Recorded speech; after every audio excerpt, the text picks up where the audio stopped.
అయితే ఈరోజు శేఖర్ భాష గారైతే ఎలిమినేట్ అయ్యిర్రు. నిజంగా నాకైతే మస్తు బాధ అనిపిచ్చింది. అండ్ అక్కడ ఉన్నటువంటి అందరి పైన కోపమొచ్చింది.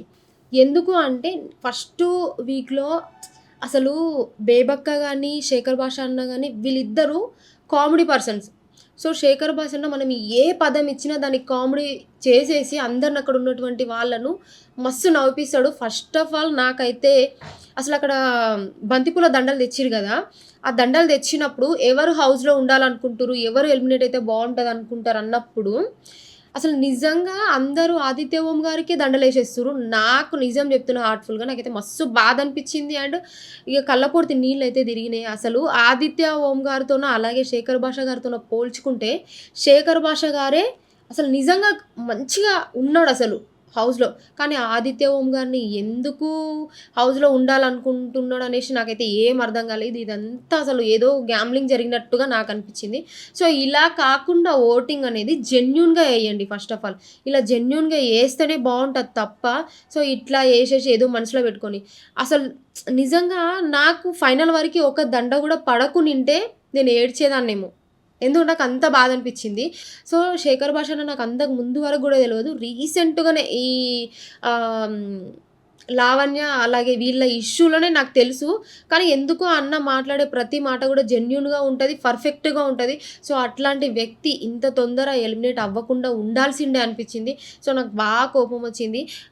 ఇంకా ఏంటి అంటే నేను విష్ణు గారిని ఏమనుకున్నా అంటే ఖచ్చితంగా శేఖర్ భాష అన్నకే దండ ఏసి ఉండాలి అంటదనుకున్నా. సో, అసలు కరెక్ట్‌గా అనిపించలేదు విష్ణు గారి విషయంలో.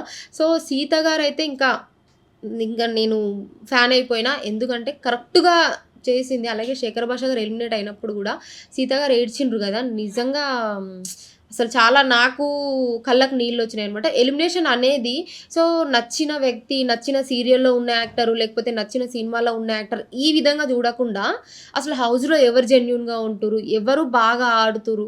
సో, ఆ విధంగా సెలెక్ట్ చేసుకుంటే బావుంటది. అయితే శేఖర్ భాష గారు ఎలిమినేట్ అయిన తర్వాత బయటికొస్తాడు గదా!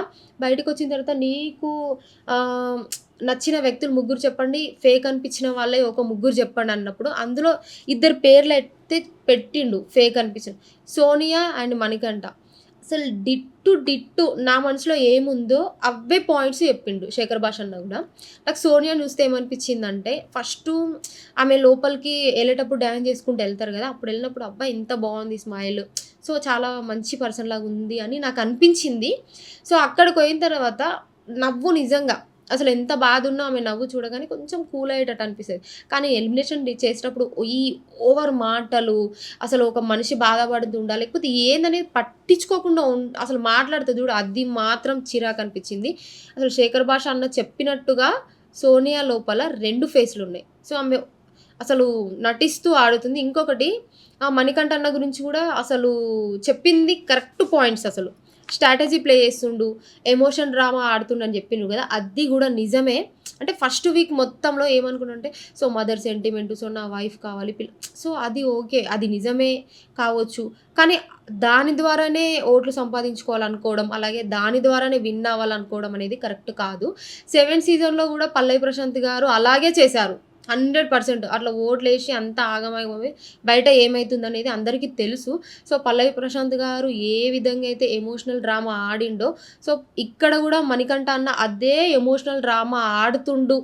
సో, స్ట్రాటజీ ప్లే చేస్తుండనేది గూడా నాకు కరెక్ట్‌గా అనిపించింది. ఫస్ట్ వీక్ మొత్తం ఏంది ప్రతిసారి డ్రామా ఆడుతుండు, ఏంది ఇది సెంటిమెంట్ ద్వారా ఓట్లేయించుకోవాలనుకుంటున్నాడనేసి నాకనిపించింది. బయట జనాలకు గూడా అనిపించింది. కానీ సెకండ్ వీక్‌లో కొంచెం ఆడిండు. చూడాలి ఇంకా నెక్స్ట్ వీక్ ఎలా ఆడతాడో చూడాలి. ఓకేనా అన్న?